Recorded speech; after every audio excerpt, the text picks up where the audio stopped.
Prezados irmãos, louvado seja nosso Senhor Jesus Cristo, para sempre seja louvado a nossa Mãe Maria.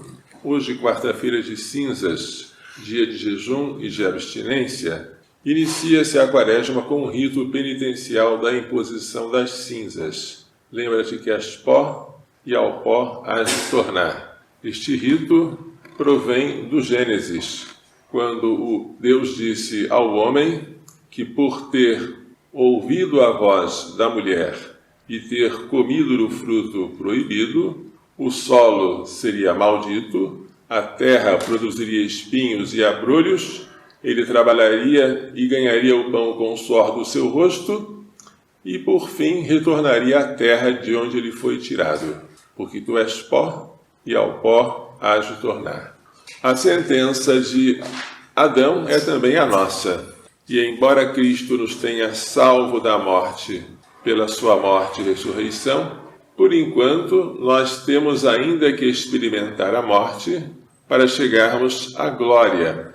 Experimentamos, portanto, as consequências do pecado original, embora já estejamos redimidos pela recuperação da graça que Cristo obteve por nós.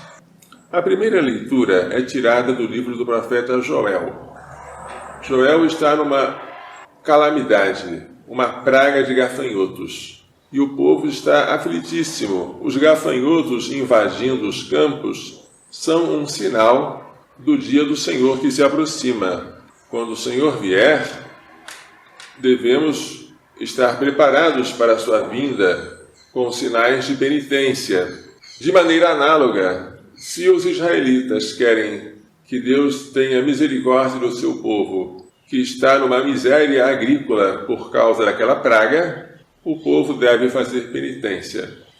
O sofrimento tem alguma relação com o pecado. Não existiria sofrimento se não houvesse pecado.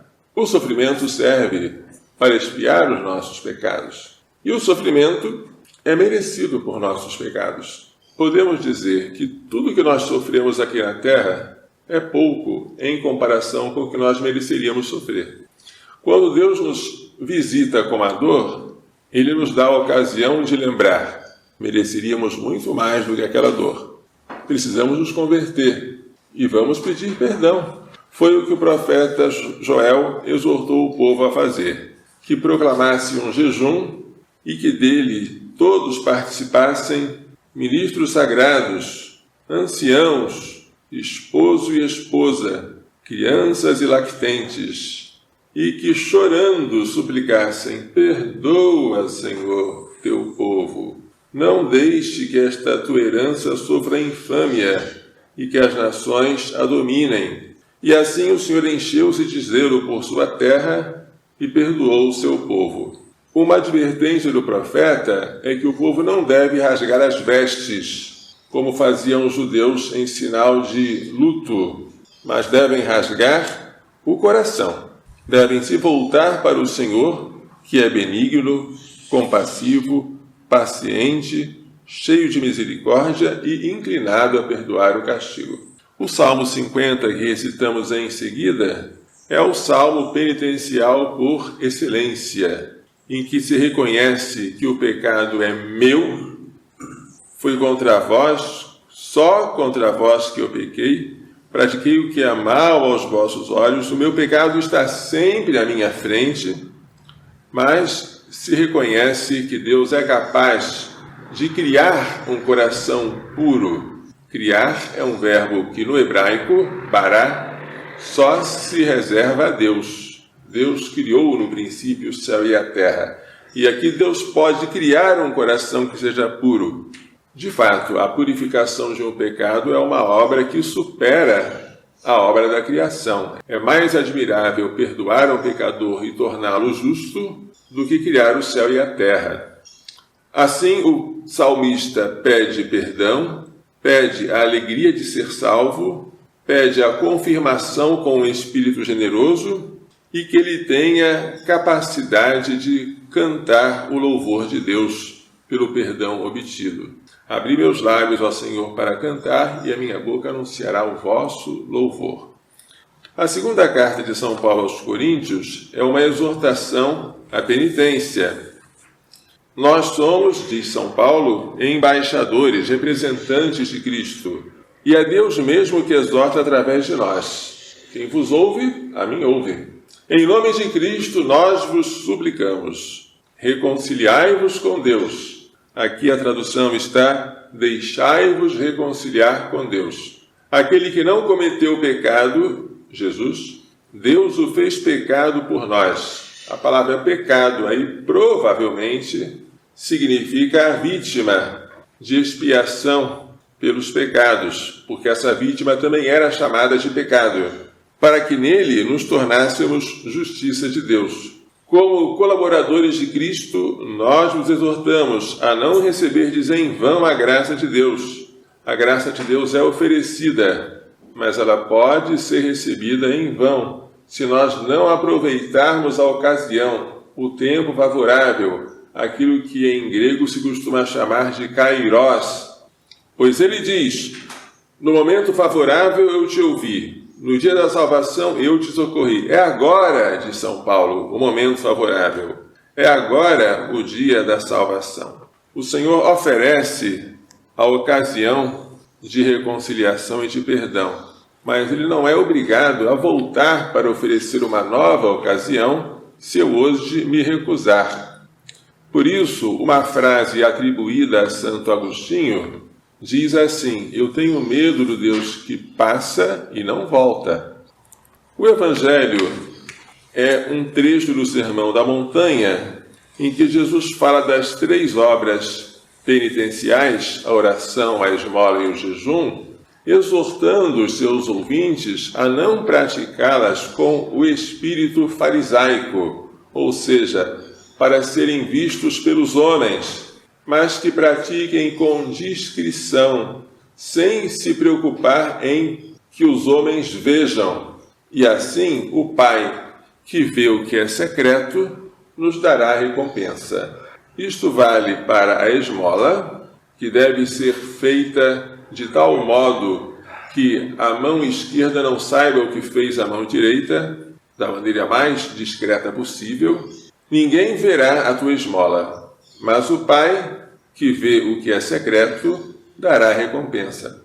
Isso vale para a oração, que não deve ser feita nas sinagogas e em pé, para sermos vistos pelos homens, como fazem os hipócritas, e assim eles já receberam a sua recompensa e não terão outra, mas deve ser feita no quarto, fechando a porta, em segredo. E o teu Pai, que vê o que está escondido, te dará a recompensa. Esse entrar no quarto e fechar a porta é muito importante, porque esta oração íntima, silenciosa com Deus, é indispensável para a vida espiritual. O quarto pode significar o lugar onde nós dormimos, mas pode significar também o íntimo da nossa alma, que deve recolher-se. Este recolhimento com Deus faz com que o dia comece bem. Nada substitui uma oração silenciosa e calma no início do dia. Quanto ao jejum, também ele deve ser feito de maneira discreta, sem desfigurar o rosto, para que os homens vejam que eu estou jejuando. Assim, eu já teria recebido a minha recompensa e não teria outra. Quando jejuares, perfuma a cabeça, para dar um semblante alegre. Lava o rosto, para que os homens não vejam, não percebam o jejum. Mas o teu Pai, que percebe o que está escondido, te dará a recompensa. Essas 3 obras são muito importantes no tempo quaresmal.